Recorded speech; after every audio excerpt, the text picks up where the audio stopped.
Shivneri coaching क्लासेसमध्ये सर्वांचं स्वागत. आजचा आपला विषय आहे राज्यसेवा, महाराष्ट्र लोकसेवा. जे महाराष्ट्र लोकसेवा यांच्यामार्फत जी परीक्षा घेतली जाते, राज्यसेवा परीक्षा, किंवा त्याला आपण MPSC म्हणतो, महाराष्ट्र पब्लिक सर्व्हिस कमिशन.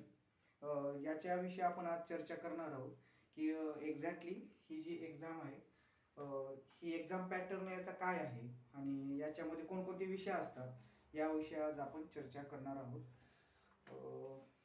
हे जे पेपर आहे, जे मार्च 2021ला जे एक्झाम झाली, पूर्व परीक्षा झालेली आहे, ते 2 पेपर आहेत. ठीक आहे, तुम्हाला दाखवण्यासाठी म्हणजे याच्यामध्ये कशा प्रकारे क्वेश्चन आले याच्याविषयी आपल्याला चर्चा करायची आहे. ते आपण काही वेळानंतर करूया.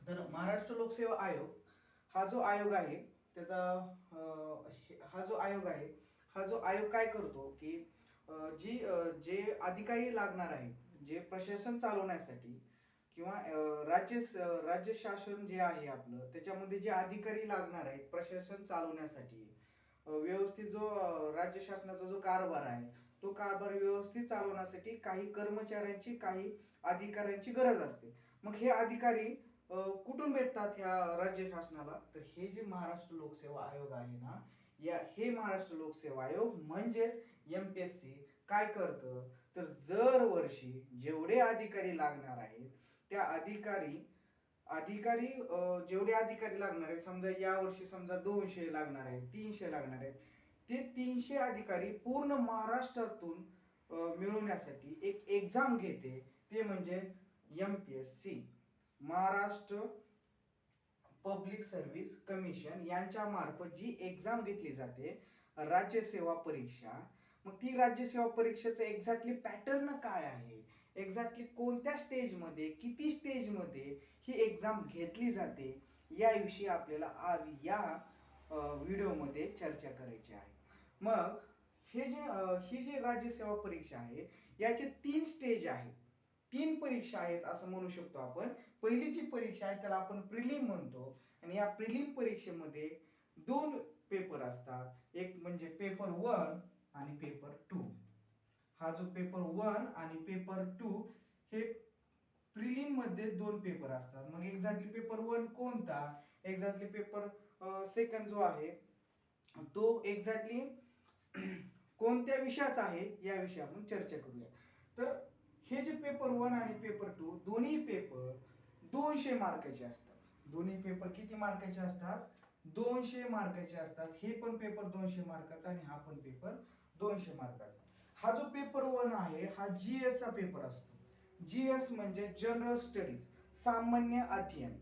मग या सामान्य अध्ययन मध्ये एक्झॅक्टली कोणते विषय येतात? तर त्याच्यामध्ये इतिहास येतो, त्याच्यामध्ये भूगोल येतो, त्याच्यामध्ये राज्यघटना येते, त्याच्यामध्ये विज्ञान येतं, त्याच्यामध्ये अर्थशास्त्र येतं. ओके, म्हणजेच आपल्याला 12वी किंवा डिग्री पर्यंत जे जे विषय होते, 12वी पर्यंत जे जे विषय होते ते भाषा विषय सोडून आणि गणित हा विषय सोडून जे काही विषय आहेत ते सर्व ह्या GS पेपर मध्ये इन्क्लूड्स आहेत. इतिहास, भूगोल, राज्यघटना, नागरिकशास्त्र, अर्थशास्त्र, विज्ञान हे सर्व विषय या पेपरमध्ये विचारले जातात. 200 मार्काला 100 क्वेश्चन असतात. किती क्वेश्चन असतात? 100 क्वेश्चन असतात. एक क्वेश्चन 2 मार्काला. एक क्वेश्चन किती मार्काला? 2 मार्काला असतो. Okay, paper 1. हे जे पेपर 1 आहे, जे 100 क्वेश्चन असतात ते ऑब्जेक्टिव्ह टाइप असतात. मग आता ऑब्जेक्टिव्ह टाइप म्हणजेच काय की 4 पर्याय, एक क्वेश्चन विचारला जातो आणि त्याच्या खाली 4 पर्याय असतात, म्हणजे उत्तर असतात 4. मग त्या 4 उत्तरापैकी तुम्हाला एक उत्तर निवडायचं असतं, त्याला म्हणतात ऑब्जेक्टिव्ह टाइप क्वेश्चन. मग याच्यामध्ये लिखाण किंवा लेखी काम काही नसतं, आपल्याला फक्त चूज करायचं आहे, जे आन्सर जे सिलेक्ट करायचं आहे, जे आन्सर आपल्याला वाटतं बरोबर आहे ते. ओके, मग पेपर 1 हा ऑब्जेक्टिव्ह टाइपचा पेपर आहे. पेपर 2 सुद्धा ऑब्जेक्टिव्ह टाइपचाच पेपर आहे. याच्यामध्ये सुद्धा आपल्याला काही लिखाण करायचं नाहीये, फक्त आपल्याला चूज करायचं आहे आन्सर. ओके, मग हा जो पेपर 2 आहे त्याला CSAT नाव दिलेलं आहे त्यांनी. CSAT म्हणजे civil service aptitude test. Civil C म्हणजे सिव्हिल सर्व्हिस ऍप्टिट्यूड टेस्ट. याच्यामध्ये एक्झॅक्टली काय काय विचारलं जातं, तर याच्यामध्ये तुम्हाला पॅरेग्राफ विचारले जातात. मग कशाचे कसले पॅरेग्राफ, मग ते मराठीमध्ये पॅरेग्राफ असतो, मराठीमध्ये उतारा असतो, त्याच्या खाली 5 क्वेश्चन विचारले जातात आणि त्या 5 क्वेश्चनचे 5 प्रश्नाचे उत्तर आपल्याला सिलेक्ट करायचे असतात. ओके. तसेच उतारा इंग्लिशचा पण उतारा असतो, मराठीचा पण उतारा असतो, तसेच रिझनिंगचा भाग आहे, मॅथचा भाग आहे, आपली ॲबिलिटी टेस्ट केली जाते, एक्झॅक्टली आपण आपली क्षमता आहे का, आकलन क्षमता आपली चेक केली जाते. ओव्हरऑल काय उतारा विचारले जातात आणि गणिताच्या रिलेटेड हा पेपर आहे, रिझनिंगच्या रिलेटेड हा पेपर आहे. सिव्हिल सर्व्हिस ऍप्टिट्यूड टेस्ट 200 मार्काला विचारला जातो आणि 80 क्वेश्चन असतात. किती क्वेश्चन असतात? 80 क्वेश्चन असतात. पेपर फर्स्ट आणि पेपर सेकंड हे दोन्ही 200 प्लस 200 म्हणजे टोटल किती झाले, प्रिलिम आपली 400 मार्काची असते. जी महाराष्ट्र लोकसेवा आयोग याच्या मार्फत जी राज्यसेवा परीक्षा घेतली जाते, राज्यसेवा पूर्व परीक्षा जी घेतली जाते, ती टोटल 400 मार्काची असते. किती मार्काची असते? 400. मग त्या 400 मार्क पैकीच आपल्याला जास्तीत जास्त मार्क घेण्याचा आपण प्रयत्न करायचा असतो. मग काही जणाला किती पडतात? 150 पडतात, काही जणाला 200 पडतात, काही जणाला 250 पडतात, काही जणाला 220, काही जणाला 230. ओके. मग प्रत्येक वर्षी वेगवेगळं मेरिट लागतं. वेगवेगळ्या मेरिट म्हणजेच काय, जेवढ्या जागा आहेत त्याच्या किती तर पट ते विद्यार्थी घेत असतात. ओके. मग या वर्षी समजा 200 आहेत तर त्याच्या किती तर पट ते काय करतात, विद्यार्थी घेतात आणि तेवढ्याच विद्यार्थी तेवढे विद्यार्थी सिलेक्शन करतात. ज्यांना जास्त मार्क आहेत, समजा त्यांना या वर्षी समजा 5,000 10,000 विद्यार्थी लागायचे असतील, तर मग जेवढे पहिले 5,000 10,000 विद्यार्थी आहेत त्यांचं ते सिलेक्शन करतात. ओके. त्या जे जागा आहेत त्याच्यावर डिपेंड्स असतं. मग मेरिट समजा कधी 200 ला लागतं, कधी 220 ला, कधी 197 196, डिपेंड्स ऑन त्या वर्षी पेपर कसा आहे, तो एक्झाम एक्झॅक्टली कोणत्या लेवलची आहे, इझी होती का हार्ड होती का मीडियम होती, त्याच्यानुसार मेरिट ठरतं. गेल्या वर्षी बहुतेक 197च्या आसपास काहीतरी मेरिट लागलं होतं. मग त्याच्या गेल्या वर्षी काहीतरी 220 ला का 230 ला मेरिट लागलं होतं बहुतेक, एक्झॅक्टली आकडा नाही सांगते ना. मग मग असं होतं. मग 400 पैकी तुम्हाला जास्तीत जास्त किती मार्क घ्यायचे आहेत? 250च्या आसपास मार्क घ्यायचे आहेत दोन्ही पेपरचे मिळून. 200 प्लस 200 याचे हे दोन्ही 400 पैकी तुम्हाला मॅक्झिमम म्हणण्यापेक्षा 250च्या आसपास मार्क घेतलं तर तुमचे त्या मेरिट मध्ये बसण्याचे चान्सेस जास्त आहेत. ओके. असं म्हणत नाही की मी तुम्हाला ते बसू शकता, पण मॅक्झिमम 250च्या आसपास मार्क तुम्हाला घ्यायचे आहेत दोन्ही पेपर मिळून. ओके. दोन्ही पेपर हे ऑब्जेक्टिव्ह टाइप्स आहेत, याच्यामध्ये निगेटिव्ह मार्किंग आहे. ओके. आता नवीनच नियम निघालेला आहे, नवीन अपडेट. महाराष्ट्र लोकसेवा आयोग 6 महिन्याला किंवा 1 वर्षाला किंवा जेव्हा त्यांना वाटतं बैठका होतात तेव्हा वेगवेगळे बदल करत राहतात. त्यांनी 1/3 हे जे निगेटिव्ह मार्किंग होती ते आता चेंज करून आता 1/4 केलेली आहे. 1/4 म्हणण्यापेक्षा एक क्वेश्चन जर तुमचा चुकला, हे क्वेश्चन 100 क्वेश्चन सॉल्व्ह करताना याच्यापैकी समजा तुमचे क्वेश्चन चुकत आहे, समजा एक क्वेश्चन चुकला आणि तो क्वेश्चन जर एक क्वेश्चन चुकला की तुमचे 0.25 मार्क कट होणार. 2 क्वेश्चन चुकले की 0.50, 3 क्वेश्चन चुकले की 0.75 मार्क कट होणार. ओके. ही सिस्टीम त्यांनी लागू केलेली आहे.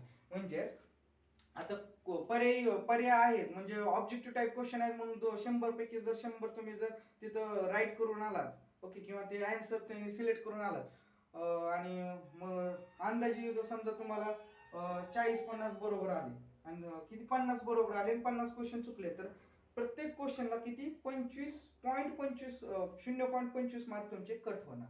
ओके. ओके. हे झालं ओव्हरऑल प्रिलिमच्या रिलेटेड. ओके. मग आता याच्यानुसार जेव्हा तुमचं सिलेक्शन होतं मेन साठी, मग आता मेन एक्झाम मध्ये किती पेपर असतात, तर मेन एक्झाम मध्ये टोटल पेपर किती असतात, तर टोटल पेपर 6 असतात. किती असतात टोटल पेपर? पेपर किती असतात? 6. मग पेपर जो 1 आहे, पेपर 2 आहे, हे भाषा विषयाचे पेपर आहेत. मेनची एक्झाम जे पेपर 1 आहे आणि पेपर 2 जे आहे हे दोन्ही भाषा विषयाचे पेपर आहेत. पेपर 1 हा जो आहे हा लेखी स्वरूपाचा पेपर असतो, लेखी स्वरूपात पेपर असतो आणि याच्यामध्ये इंग्लिश आणि मराठी हे दोन्ही विषय असतात. पेपर 1 हा लेखी स्वरूपाचा असतो. 100 क्वेश्चन विचारले जातात. सॉरी 100 गुणाला हा असतो. 100 गुणाला हा इंग्लिश आणि मराठी हा दोन्ही विषयाचा जो पेपर आहे हा 100 गुणाला असतो आणि तो लेखी स्वरूपाचा असतो. मेन मध्ये एकच पेपर आहे तो म्हणजे पेपर 1 हा लेखी स्वरूपाचा आहे. बाकीचे सर्व पेपर कसे आहेत ऑब्जेक्टिव्ह टाइप आहेत. म्हणजे paper 2, paper 3, paper 4, paper 5, paper 6 हे सर्वच्या सर्व ऑब्जेक्टिव्ह टाइप पेपर आहेत. म्हणजेच काय याच्यामध्ये आपल्याला फक्त आन्सर काय करायचं असतं सिलेक्ट करायचं आहे आणि या पेपर 1 मध्ये आपल्याला काय करायचं आहे ते आन्सर लिहून म्हणजे ते पेपर आपल्याला कसं आहे लेखी स्वरूप असल्यामुळे आपल्याला लिखाण काम आहे पेपर 1 मध्ये. याच्यामध्ये एक्झॅक्टली काय विचारलं जातात तर याच्यामध्ये एसे रायटिंग असते. दोन्ही इंग्लिश 50 मार्काला मराठी 50 मार्काला. त्याच्यामध्ये दोन्ही मध्ये पण एसे रायटिंग असते. त्याच्यानंतर पॅराग्राफ असतो ट्रान्सलेट इनटू मराठी किंवा ट्रान्सलेट इनटू इंग्लिश. एखादा पॅराग्राफ देतात एखादा उतारा देतात ते एकतर मराठीमध्ये ट्रान्सलेट करा किंवा एकतर इंग्लिश मध्ये ट्रान्सलेट करा असं विचारतात. 50-50 मार्काला हे दोन्ही विषयाचे मार्क असतात आणि टोटल किती 100 गुणाला.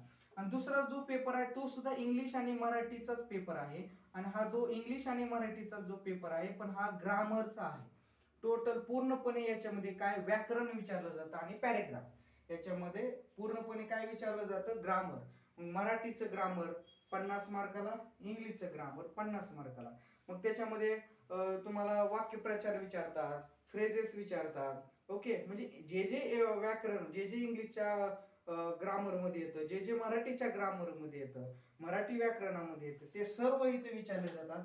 पण हे कसं असतं ऑब्जेक्टिव्ह टाइप असतं आणि हा सुद्धा पेपर किती मार्काचा असतो 100 मार्काचा पेपर असतो. हा ऑब्जेक्टिव्ह टाइप आणि हा लेखी स्वरूपाचा आणि हा ऑब्जेक्टिव्ह टाइप. हा जो पेपर 3 पेपर 4 आणि पेपर 5 पेपर 6 हे पूर्णपणे जीएस चे सब्जेक्ट जीएस चे पेपर आहेत. जनरल स्टडीज म्हणजे हा जनरल स्टडीज पेपर 3 आहे ना जीएस 1 याला म्हटले, याला जीएस 2, याला जीएस 3 आणि याला जीएस 4. मग चारही पेपर किती किती जीएस चे पेपर आहेत आणि हे चारही पेपर 150 मार्काला आहे. पेपर 3 सुद्धा 150 मार्काला, पेपर 4 150 मार्काला, पेपर 5 150 मार्काला आणि पेपर हा जो 6 आहे तो सुद्धा किती मार्काला 150 मार्काला विचारले जातात. म्हणजे पेपर 150 अधिक 150 अधिक 150 अधिक 150 म्हणजे टोटल किती झाले 600 आणि हे 100 अधिक 100 टोटल किती झाले 200. म्हणजे 600 अधिक 200 म्हणजे मेन एक्झाम तुमची 800 मार्काची आहे. मेन एक्झाम मध्ये 6 पेपर असतात. पहिला पेपर 100, दुसरा पेपर 100 मार्काला आणि चारही पेपर बाकीचे राहिलेले 150 मार्काला विचारले जातात. ते जीएस चे पेपर आहे. टोटल 800 मार्काची मेन असते. मग आता याच्यामध्ये जर जीएस चा जर विचार केला तर जीएस 1 मध्ये कोणता पेपर असतो जीएस 2 मध्ये कोणता पेपर असतो म्हणजे कोणत्या विषयाचा पेपर असतो तर जीएस 1 हा कोणाच्या रिलेटेड आहे तर हा जीएस 1 हा जो पेपर आहे इतिहास आणि भूगोलच्या रिलेटेड आहे. जीएस 2 हा पेपर आहे राज्यघटनेच्या रिलेटेड आहे. जीएस 3 हा विषय आहे हा जो आपण जे मानव संसाधन जे म्हणतो आपण विकास वगैरे म्हणजे एचआरडी च्या रिलेटेड आहे. आणि हा जो जीएस 4 हा विषय आहे हा अर्थशास्त्र विज्ञानच्या रिलेटेड आहे. ओके म्हणजे हे जे पेपर आहेत चारही हे जनरल स्टडीजचे पेपर 150 मार्काला विचारले जातात. टोटल 600 मार्काला आणि हे दोन पेपर 200 म्हणजेच जी आपली एमपीएससी ची किंवा राज्य सेवाची जी मुख्य परीक्षा आहे ती 800 मार्काची आहे.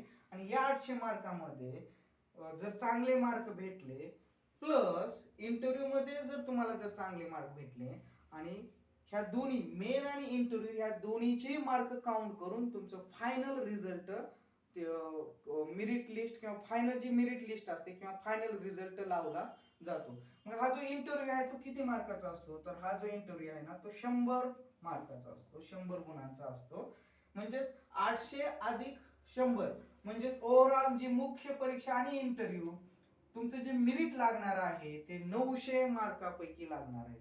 मग आता मॅक्झिमम जास्त मार्क घेण्याचा आपण प्रयत्न करायचा असतो. 900 पैकी म्हणजे काय 500 पडतात काही जणाला 530 पडतात काही जणाला 560 पडतात काही जणाला 400 500 च्या आसपास मार्क पडतात. ओके म्हणजेच जास्तीत जास्त आपल्याला किती मार्क घ्यायचे 900 पैकी जास्तीत जास्त मार्क घेण्याचा आपण प्रयत्न करायचा आहे. मग गेल्या वर्षी बहुतेक 550च्या आसपास प्रथम क्रमांक आलेला आहे. 538च्या आसपास काहीतरी मार्क भेटलेले आहेत प्रथम ज्यांचा क्रमांक आलेला आहे त्यांना.